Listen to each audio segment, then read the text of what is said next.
Comunistas vão acabar se tornando libertários desse jeito, hein?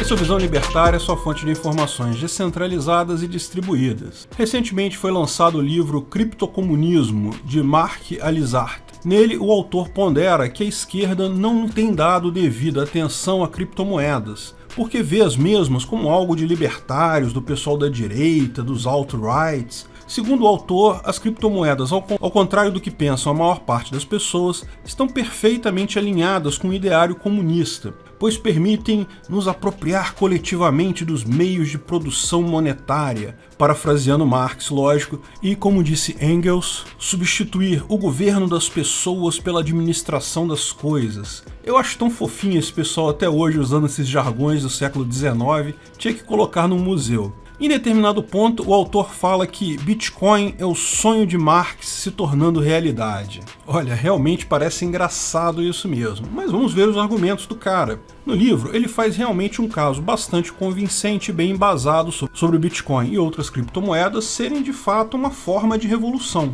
Como todo mundo pode se organizar de forma mais igualitária a partir disso. A esquerda está perdendo tempo ao não se ocupar de bitcoins e coisa e tal, é um ponto que ele levanta ao longo do livro todo. Mas no final das contas, eu vi dois grandes argumentos dele favoráveis à ligação entre Bitcoin e comunismo. O resto do livro é só frase de efeito e construção de um mundo ideal comunista, sobre blockchain e coisa e tal, não é um argumento em si, apenas conjecturas. Os dois grandes argumentos que ele faz ligando o Bitcoin ao comunismo é a questão da subversão da autoridade financeira mundial e a questão da democracia digital. Vamos a cada um deles. De fato, eu tenho que concordar plenamente com o primeiro argumento dele. Ele diz que Bitcoin subverte a autoridade financeira mundial. Segundo ele, Marx sempre atacou o sistema financeiro, mas não diretamente o dinheiro, a moeda. O dinheiro-moeda como ferramenta para trocas não é o problema. O problema é que esse dinheiro que temos aí hoje, segundo Marx, é controlado pelas elites burguesas capitalistas, eu não consigo ler essas coisas sem rir, que comandam o governo e bancos. Ok, o linguajar do cara é estranho, mas podemos entender. Esse capitalismo de compadrio de bancos e governos, nós estamos de acordo que é realmente algo ruim. De fato, já explicamos em vários vídeos aqui que bancos até poderiam ser entendidos como empreendimentos privados, como propriedades particulares, quando cuidavam apenas de guardar bens de valor com segurança e emitiam certificados de depósito de valores lá no início do sistema bancário. Mas hoje em dia, os bancos são praticamente braços do Estado para tudo. Existem tantas regulamentações do setor financeiro que esse se torna um oligopólio. Empresas pequenas não conseguem competir com os bancos gigantes devido à quantidade absurda de regulamentações impostas à força pelo governo. Ok, os comunistas entendem que os grandes banqueiros é que controlam o governo, nós vemos mais pela dominação pela violência, portanto os governos que dominam os bancos, mas é inegável que há uma grande simbiose ali,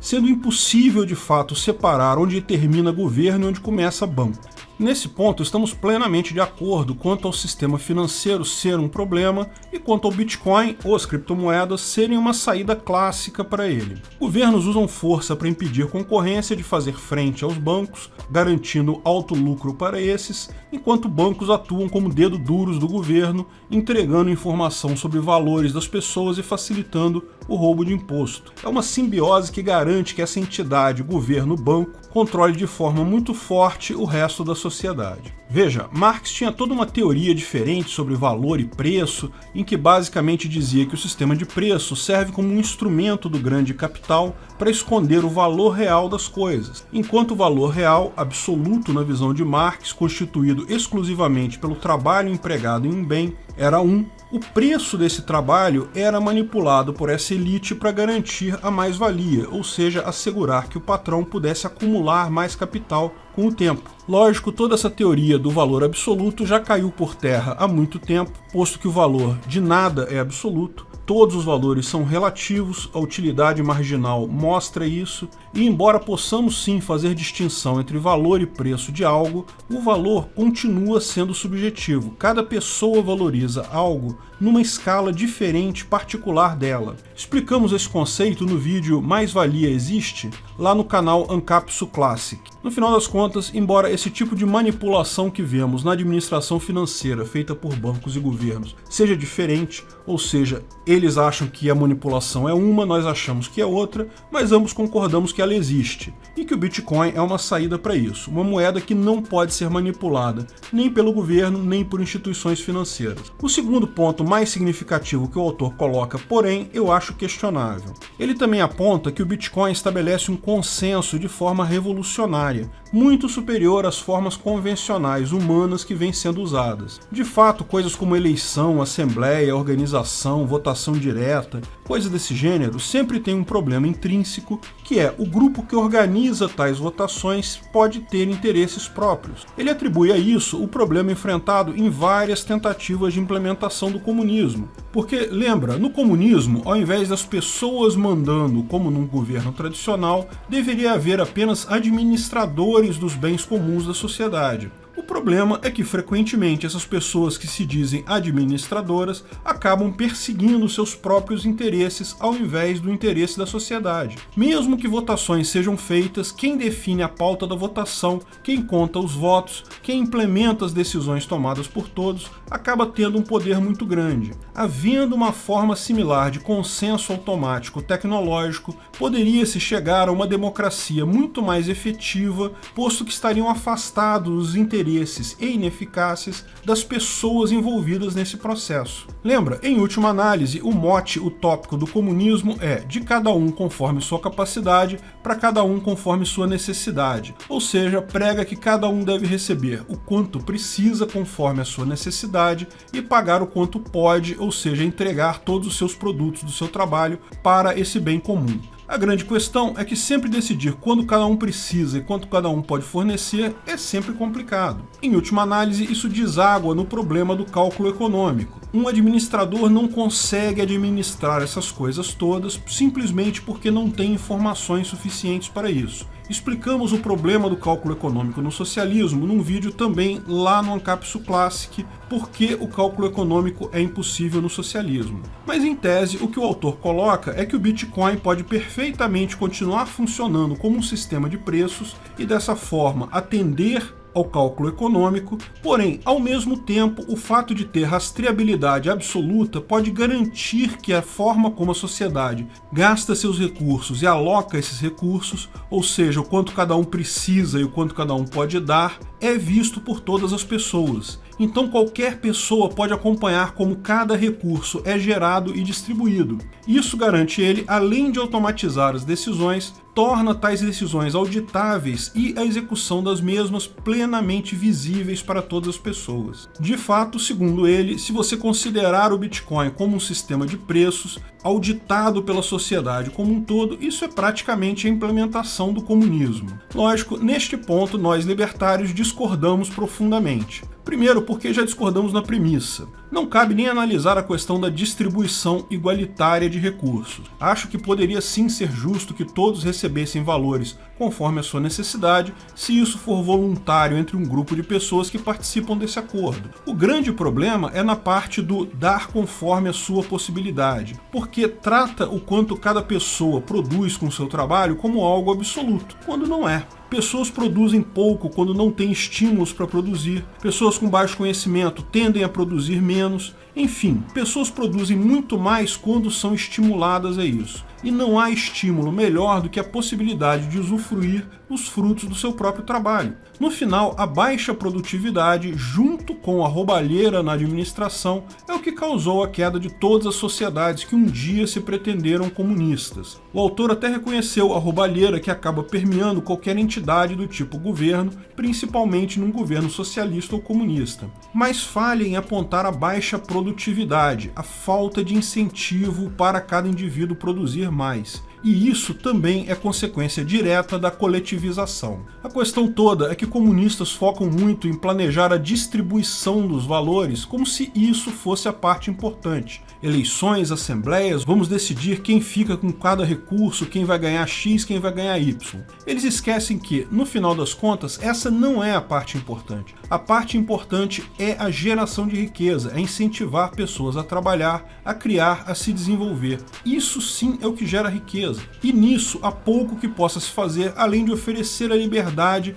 e garantia de que a pessoa será dona do produto do próprio trabalho. Ela pode até escolher compartilhar esse produto com outros, mas ninguém vai tomar o produto dela à força. O Bitcoin pode ser usado para isso também, mas não é esse o uso proposto pelo autor. Se cada pessoa vai ter a sua carteira de Bitcoin, a sua propriedade privada, vai negociar livremente, então não estamos descrevendo uma sociedade comunista, mas sim uma sociedade anarcocapitalista. Agora, cabe lembrar que o ancapistão é capaz de comportar entidades de todo tipo. Como já explicamos, em tese, sendo o mundo anarcocapitalista, você pode ter países socialistas, comunistas, pode ter tudo ali dentro. Se você se junta com um grupo de amigos, compra uma área e decide fundar uma comuna, uma grande fazenda em que todos trabalham e tudo é distribuído gratuitamente entre eles, é seu direito fazer isso. Da mesma forma, o Bitcoin ou outras criptomoedas, com smart contracts, contratos inteligentes, podem sim ser usados para criar DAOs, Decentralized Autonomous Organizations, ou organizações autônomas descentralizadas, que nada mais são que uma gestão automatizada de bens comuns de um grupo de pessoas. Por exemplo, imagine que um grupo de pessoas é favorável à renda mínima e decida se reunir e fundar uma DAO nesse sentido. Mesmo que todos sejam pessoas com dinheiro hoje, isso é uma garantia para o futuro. No futuro, qualquer um de nós pode sofrer um revés na vida e precisar de uma renda mínima. Nossos filhos podem precisar também. Então, essas pessoas criam um contrato inteligente entre si, um smart contract no blockchain, em que seus nodos de Bitcoin mensalmente depositariam um valor numa conta específica, como um fundo, um seguro. Se alguém estiver em situação de penúria, sem valores no seu nodo, esse contrato automaticamente forneceria mensalmente uma renda mínima combinada para esse nodo. Com um pouco mais de trabalho, esse contrato inteligente pode aplicar automaticamente o fundo de reserva, ganhando juros e correção nesse meio tempo, pode também modular as contribuições mensais conforme os riscos, rendimentos e despesas do fundo, toda uma administração de fundo automatizada, que evita grande parte das roubalheiras e da má administração. Em última análise, pode-se até imaginar um verdadeiro comunistão dessa forma. As pessoas não precisam ir numa área única para estar no comunistão, um grupo de pessoas se associa de forma que a renda delas todo mês é computada em conjunto e dividida igualmente para todos. Pronto, você criou um comunistão dentro do ancapistão usando o Bitcoin. Olha que beleza. A única diferença aqui é que tudo é voluntário. E esse é o ponto que o autor falha em levantar. O Bitcoin é essencialmente um mecanismo voluntário. Embora exista rastreabilidade absoluta, ou seja, todo mundo pode ver todas as transações que acontecem na rede do Bitcoin, não há ligação de carteira com a pessoa. Mais do que isso, cada pessoa pode ter quantas carteiras quiser. Eu também não sou obrigado a assinar contrato inteligente com ninguém. Tudo isso pode ser feito, mas deve ser feito de forma voluntária, no melhor estilo anarcocapitalista. E isso é uma mudança muito drástica em relação à proposta comunista, que forçosamente requer a participação completa da população e controle sobre quem tem o que e quem ganha o que, não apenas o controle das transações. Além dessa falha básica, um outro ponto que o autor erra é comparar libertários com a direita, ou pior, com a alt-right.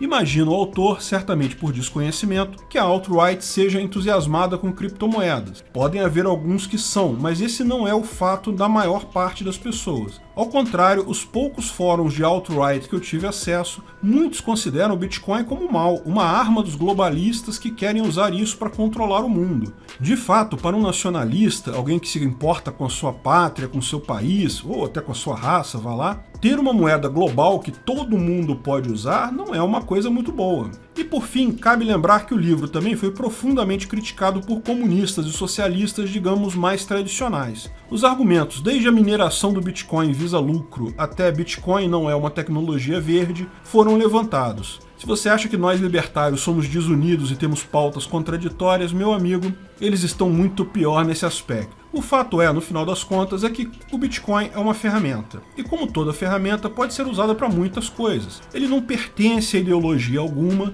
e nada garante que vai ser sempre usado para o bem. Ferramentas podem sim ser usadas para o mal. O fato é que não há como negar que é uma ferramenta maravilhosa e se encaixa como uma luva nos propósitos libertários. Mas é lógico, a gente sempre tem que estar atento porque o uso que será feito dessa ferramenta depende muito de como nós vamos direcionar o desenvolvimento dela.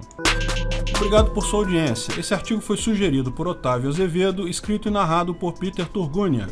Esse vídeo foi um oferecimento de armataweb.com, cloud e serviços de data center, 100% de compromisso com a satisfação e privacidade dos clientes. Aceitamos Bitcoin. Veja o link na descrição do vídeo. Se você gostou desse vídeo, clique no like e compartilhe ele em suas redes sociais. Se inscreva no canal para nos ajudar, clicando no botão vermelho abaixo. Se quiser ser avisado de novos vídeos, clique no sininho ao lado. Saiba mais sobre o nosso projeto no site visãolibertaria.com. Lá você pode sugerir novos artigos, escrever artigos, patrocinar e muito mais. Confira visãolibertaria.com. Até a próxima!